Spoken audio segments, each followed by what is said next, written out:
தொகுதி வரைவதை பற்றி கொஞ்சம் சொல்லுங்க. தொகுதி வரைவதை அதை பத்தி நிச்சயமாக என்னை பொறுத்த வரைக்கும் அது நல்ல விஷயம் தான். இன்னைக்கு திமுக காரங்க காங்கிரஸ் காரங்க பயந்துட்டு மறுபடியும் உட்கார்ந்துட்டு இருக்காங்க, இதுக்கு எதிர்ப்பு தெரிய வைக்கிறாங்க.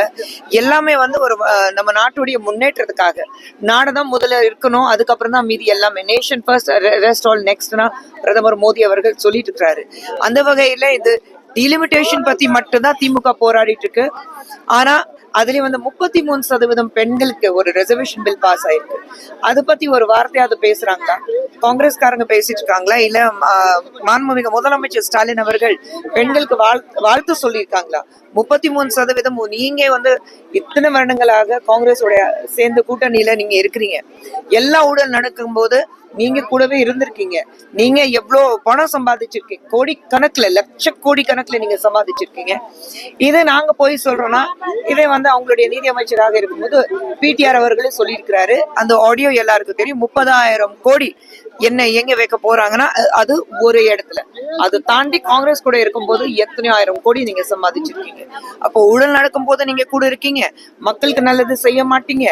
ஆனா இன்னைக்கு பெண்களுக்காக ஒரு நல்ல திட்டம் வரும்போது 33% பெண்களுடைய ரிசர்வேஷன் பில் வரும்போது அதுக்கு ஒரு வாழ்த்தும் கூட சொல்ல தெரியலன்னா அதுக்கப்புறம் நீங்க மக்களுக்கு பெண்களுக்கு என்ன செய்ய போறீங்கன்னா எனக்கு தெரியல.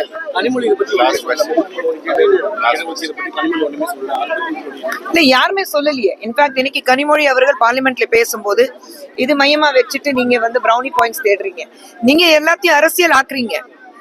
இப்போ இன்னைக்கு வந்து டீலிமிட்டேஷன் முதலமைச்சர் அவர்களுக்கு புரியலன்னா கூடவே வந்து வட இந்தியால இருந்து வந்தவங்களுக்குனாலதான் தமிழகத்துல இவ்வளவு பிரச்சனைகள் இருக்கு முதலமைச்சர் சொல்லிக்கிறாரு. ஆனா அவர் கூடவே இருக்கிற ஆலோசனையாளர்கள் இது எல்லாமே பார்க்கும்போது வட இந்தியில வந்த ஆபீசர்ஸ் எல்லாமே வட இந்தியால இருந்து வந்தவங்க தானே. அப்போ நீங்க அவங்களுடைய ஆலோசனை பண்ணிட்டு டீலிமிட்டேஷனுக்கு அர்த்தம் என்ன, மேக்சிமம் பெனிஃபிட் தமிழகத்துக்கு நடக்க போகுது. எல்லாமே தோல்வி பயம். 39 சீட்ஸ் இன்னைக்கு பார்லிமெண்ட்ல தமிழகத்துல இருக்கு. 39 சீட்ஸ் தாண்டி 59 சீட்ஸ் ஆகுது. அப்போ நீங்க அந்த 59 சீட்ஸ் உங்களால ஜெயிக்க முடியாது. அது உங்களுக்கு நீங்க உறுதிப்படுத்துறீங்க. அந்த பயத்துலதான் இந்த 39 சீட் எப்படியாவது நான் காசு கொடுத்து காப்பாத்திடுவேன், மீதி 20 சீட் எக்ஸ்ட்ரா இருக்கு, அதுக்கு நான் எங்க இருந்து காசு கொடுப்பேன், நான் என் பாக்கெட்ல இருந்து காசு கொடுக்கவே மக்களுக்கு. அந்த பயத்துல நீங்க உட்கார்ந்துட்டு இருக்கீங்க. டீலிமிட்டேஷனுக்கு அப்போஸ் பண்றீங்கன்னா நீங்க தோல்வி பயத்துல உட்கார்ந்துட்டு இருக்கீங்க. டீலிமிட்டேஷன் தமிழகத்துக்கு மட்டுமல்ல, தேசத்துக்கு முழுவதும் ஒரே ஒரு ரூல் தான். டீலிமிட்டேஷன் எல்லா இடத்துக்கும் வந்திருக்கு. அப்போ SIR இருக்கட்டும், டீலிமிட்டேஷன் இருக்கட்டும், இது தமிழ்நாட்டுடைய முதலமைச்சருக்கு மட்டும்தான் ஏன், திமுக காரங்களுக்கு மட்டும்தான் ஏன் இது ஒரு பிரச்சனையா இருக்கு? என்னோட கேள்வி. பார்லிமெண்ட்ல 8 கோடி மக்களை வந்து ஏமாற்றம் தொகுதி வரைமுறை சம்பந்தமா அது சொல்லிருக்கீங்களா?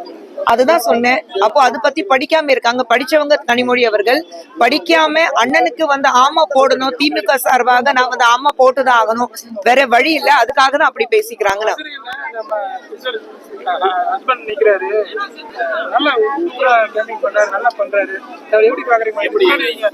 நீங்க சூப்பரா பண்றாரு சொன்னீங்க, நீங்க சூப்பரா பண்றீங்க சொல்லிட்டீங்க உங்க வாயால, பிரஸ்காரங்க வாயாலே வருது. ரொம்ப சந்தோஷமா இருக்கு. நிச்சயமாக வெற்றி அடைவார்.